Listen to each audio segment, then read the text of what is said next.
Pollinators. We are just a stone's throw away from our Festival of Flowers garden, just up there in Cowslip Corner, here amongst our beautiful beehives that our local beekeepers keep. Cowslips, or Primula veris, are a really beautiful Primula that grows in grassland and will spread and make meadows look beautiful at this time of the year.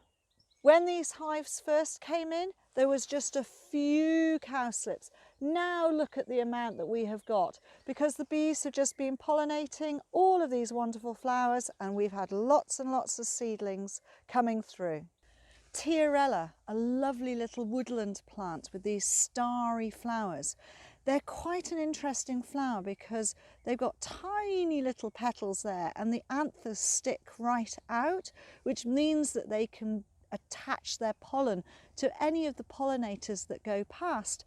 And these, because they're woodlanders, tend to be pollinated by either beetles or moths.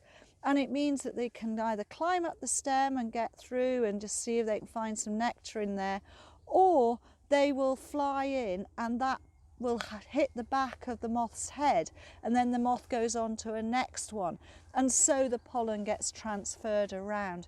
And they are brilliant little plants for a woodland area, lovely clump forming. They have a very, very soft perfume, which people don't realise, and that tends to be in the evening. And so of course it's the evening pollinators can smell that and they're drawn to the plant.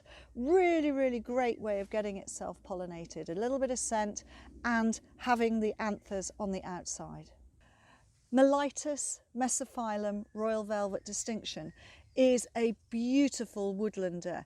This is a named variety of our native plant, and look at these lovely big inviting flowers. This lower dark lip here invites the insect to climb up and go in and put its head right down the tube. And it is for beetles, etc. And what you find is that the anthers are on the top, which means whatever insect goes in here, their back gets covered with the pollen. Now it can either be moth, it can be beetle, it can even be bees at times, but usually if it's bees, it's not honeybees, it's your solitary woodland bees coming in and going into this. Full of nectar, lots and lots of flowers all the way up the stem of this plant. It's got square stems, it holds itself up well, really, really great for a dry, shady spot, and excellent, as I say, for the woodland insects. And look at that, an inviting driveway to go and get your food. Irises, the bearded sort, because they've got this lovely hairy lot of anthers in the middle here. This one, classic iris sable. Beautiful deep colours, just looking fantastic, and against that grey it looks really, really good. Now these have got perfume. The bees love to go inside and they wander over the top of here and they collect all the pollen, and then they move to another plant and transfer the pollen to the next plant forwards there. Now there are varying colours in these. We've got 3 different ones here on the garden. We've got Kent Pride, which is a beautiful brown coppery one. We've got the good old-fashioned Jane Phillips, which has the most fantastic vanilla lemon tones to its perfume.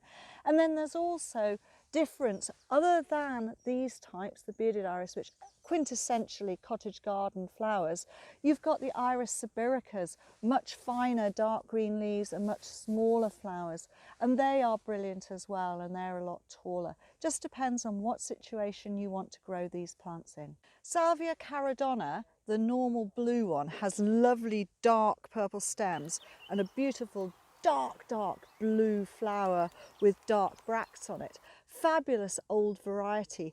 And just recently this pink form has been introduced. This is Pink Inspiration, again with this square strong stems. They're tall plants, they're brilliant for the garden.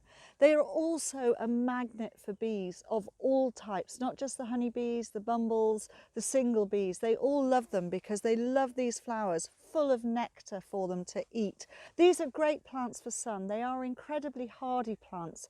They will die back down and come back up the following year, making really super clumps for you in the garden. Salvia Caridona, Pink Inspiration.